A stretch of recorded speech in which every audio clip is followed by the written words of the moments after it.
L'Afrique est riche, riche de valeurs, riche de culture, riche de noms et de prénoms. Il vous est déjà arrivé certainement d'entendre ces noms qui traduisent le retour des ancêtres ou le retour d'un parent. Où on dit au Sud Bénin, par exemple, Iabo ou bien Babatonde pour traduire la renaissance ou bien le retour des parents. Suivez cette vidéo jusqu'à la fin et vous allez comprendre alors ce phénomène de réincarnation qui n'est pas véritablement une réincarnation, mais comme le dit la loi, qui s'assemble se ressemble et qui se ressemble s'assemble.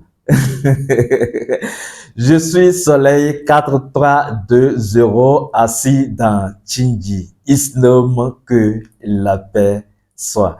Chers amis, bienvenue dans Tchinji, bienvenue dans la communauté de la lumière flamboyante. Ici, nous allons parler du phénomène de Jotor. On parle de Jotor chez nous. Je ne sais pas comment on appelle la chose chez vous, mais c'est le phénomène qui traduit en fait l'ascendant. Vous voyez, on parle d'ascendant, c'est-à-dire celui que la personne incarne ou bien l'énergie que la personne incarne fondamentalement. Où on dit, en fait, celui-ci, l'enfant nouveau-né, est le grand-parent qui est revenu ou bien la grand-mère qui est revenue. En fait, quand on parle de Jotor, de quoi s'agit-il concrètement? C'est une forme de réincarnation, disons-le, qui est observée dans l'Afrique de l'Ouest, particulièrement au Bénin, par exemple, parce que c'est la zone que je connais le plus. D'abord, qu'est-ce que c'est que la réincarnation? La réincarnation, comprenez simplement que c'est le fait qu'une âme prend un corps. Ça veut dire que l'on ne vit pas une seule fois. D'ailleurs, quand vous suivez notre formation, et je vous invite alors à cette formation, la formation nature et loi, vous allez comprendre à travers cette formation, en fait, ce que c'est que la réincarnation et comprendre beaucoup d'autres choses que la réincarnation. Parce que quand on parle de la réincarnation, cela ne se limite pas seulement au fait qu'une âme prend un corps. Là, vous comprenez comment même les entités se réincarnent, comment les entités peuvent passer de leur royaume ou les élémentaires, c'est-à-dire par exemple, comment les entités de l'eau peuvent se réincarner dans le règne humain. Vous comprenez la chose aisément. Vous comprenez beaucoup de choses à travers cette formation. Nous avons également parlé de la nature. Nous avons expliqué en quoi la nature est mère et en quoi la nature est la mémoire elle-même, en quoi consistent même les archives akashiques. Quand vous suivez cette formation, vous allez comprendre et cela crée alors une connexion entre vous et la force mère. Revenons ici. Donc, quand on parle de la réincarnation, il s'agit alors du fait qu'une âme prend un corps. Donc, disons à la naissance, qu'une âme s'intègre à un corps, au corps d'un nouveau-né, d'un bébé, et alors va faire ses pas, grandir progressivement. L'âme alors aura le temps de faire son expérience. Et donc, cela sous-entend que on ne vit pas une seule fois. Et donc, c'est une âme qui a déjà vécu une fois et qui revient. Ça, c'est la réincarnation. Et quand on comprend la réincarnation, on comprend alors largement que vous pouvez être né au Bénin dans cette incarnation et dans votre prochaine vie, vous retrouvez à l'Occident, par exemple, où vous pouvez être né en Côte d'Ivoire et dans une autre incarnation, vous allez naître en Guinée. Vous voyez, donc, l'âme voyage à travers ces réincarnations.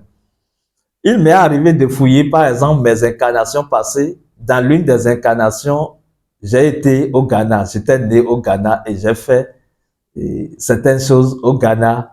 Par exemple, j'étais un Ghanéen, donc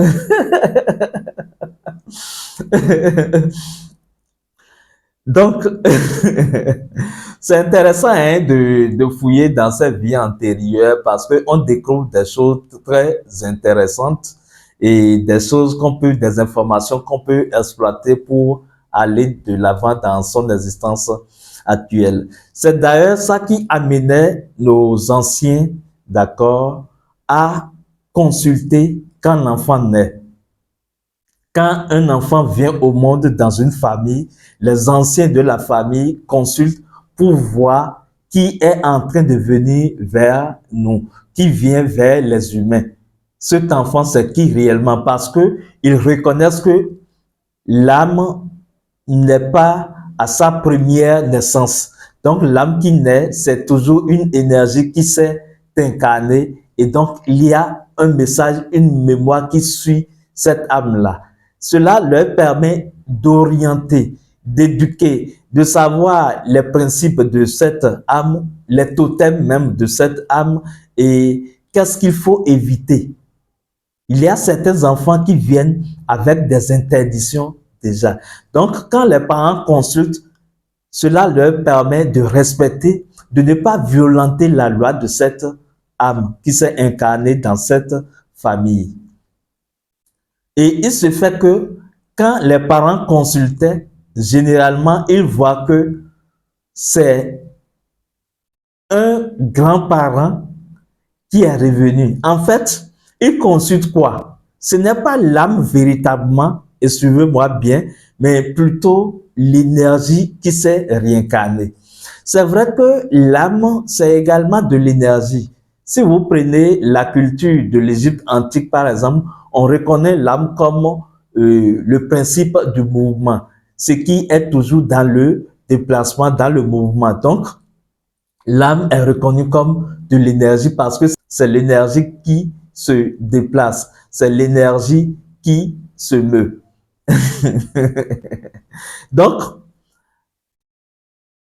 quand les anciens consultent, ils constatent alors que c'est une énergie qui est déjà dans la famille, qui s'est incarnée dans le corps. Et l'énergie de la famille est constituée de quoi? De l'égrégore de la famille. En fait, c'est dans l'égrégore de la famille que se trouve l'énergie des ascendants. J'explique la chose clairement alors. Quand vous prenez une famille X et que Monsieur Y a existé dans la famille X, même quand Monsieur Y décède, Monsieur Y va laisser son énergie mémoire dans l'égrégore de cette famille X. Donc, son empreinte énergétique est toujours dans l'énergie de synthèse de cette famille. Tout ce qu'il a été, ses vertus, ses qualités, tout cela se trouve dans la mémoire de cette famille. C'est ça qu'on appelle la manne familiale. Si on prend le cas des ancêtres, on va appeler la chose la manne ancestrale. Où on parle des mannes ancestrales. Quand on parle manne ancestrale, il s'agit de la synthèse de la mémoire des énergies des ancêtres, en fait. Ce n'est pas compliqué que ça, c'est aussi simple que ça. Mais allons loin. Donc, qu'est-ce qui se passe en fait? Quand une âme, avant de s'incarner, fait le choix de sa famille, compte tenu de ses existences passées, parce que c'est l'énergie d'incarnation, la potentialité énergétique de l'incarnation qui détermine le choix de la famille dans laquelle une âme s'incarne. Là où vous êtes, vous avez choisi vos parents. Vous les avez choisis par l'intermédiaire de ce que vous avez été. Parce que c'est ce que vous avez été qui conditionne vos conditions d'existence actuelles. Vous me suivez jusque-là? Voilà, on évolue alors. Donc, quand l'âme est sur le point de s'incarner et que l'âme choisit une famille, ce qui se passe, l'énergie de cette âme trouve de correspondance dans l'égrégore de la famille. Vous comprenez la chose? L'énergie de l'âme qui s'incarne, qui est sur le point de s'incarner, trouve une similitude ou une ressemblance énergétique parmi ceux qui ont été déjà dans cette famille. C'est pour ça qu'il y a de ces cas rares où l'individu peut être vivant et avoir de Djotor, c'est-à-dire l'individu n'est pas encore décédé et l'enfant naît avec son énergie. Bien sûr, il y a de ces cas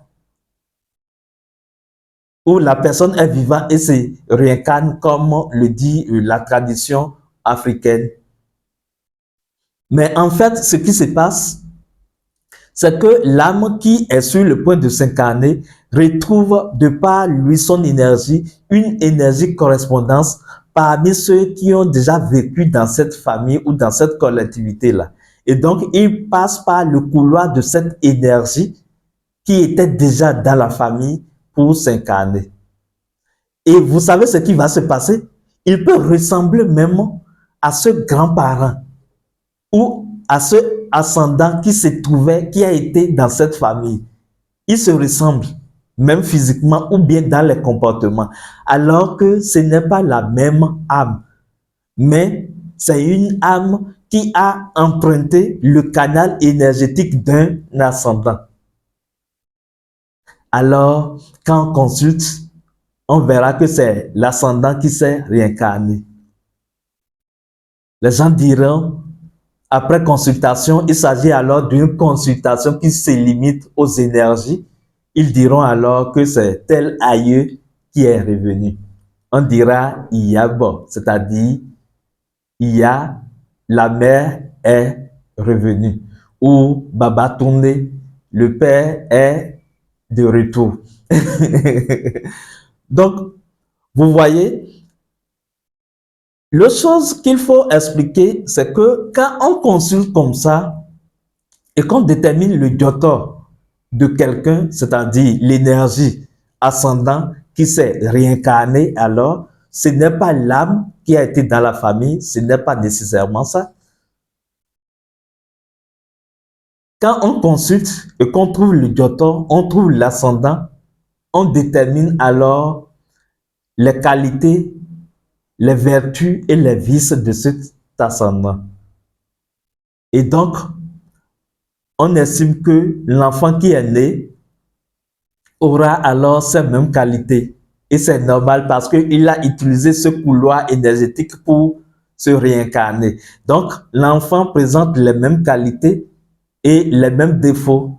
Donc, déjà, à la naissance, les parents savent qu'ils doivent conduire l'enfant, orienter l'enfant, éduquer l'enfant à contrôler ses défauts pour améliorer la personnalité de l'ascendant.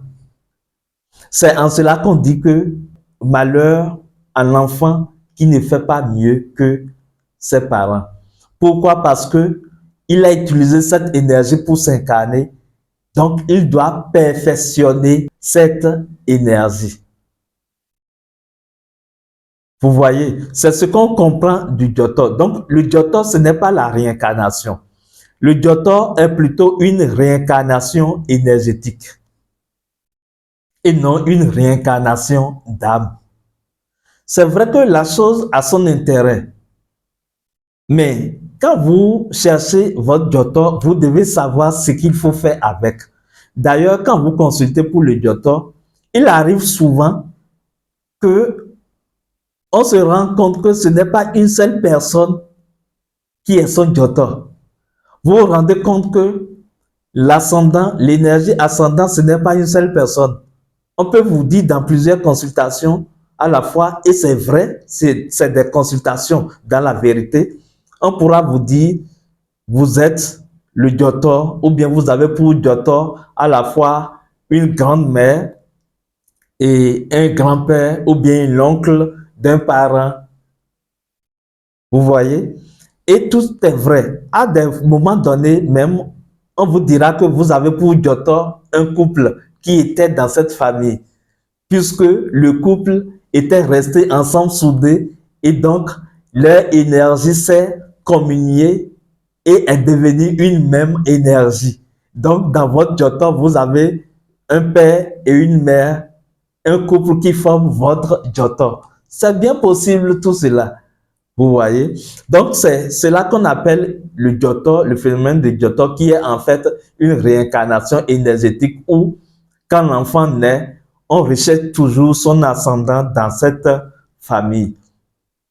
On se demande qui est revenu dans la famille parce que ce sont les mêmes énergies qui se répètent. Vous voyez un peu, donc il faut comprendre la chose et faire la différence. Il y a une nette nuance entre la réincarnation véritablement et la réincarnation énergétique, ce que nous appelons le Joto. Chers amis, voilà ce que nous avons décidé de partager avec vous dans cette communication. Jusque-là, portez-vous bien dans les bras de la lumière flamboyante. Soyez toujours en paix, toujours dans cette joie, dans ce sourire qui vous caractérise, ou du moins qui caractérise l'âme que vous êtes. Je suis Soleil 4320 et ensemble, déclarez avec moi la formule de l'autorité, de votre autorité spirituelle, de votre souveraineté spirituelle. Je suis l'aigle royal, je suis la lumière flamboyante. Isnom, que la paix soit.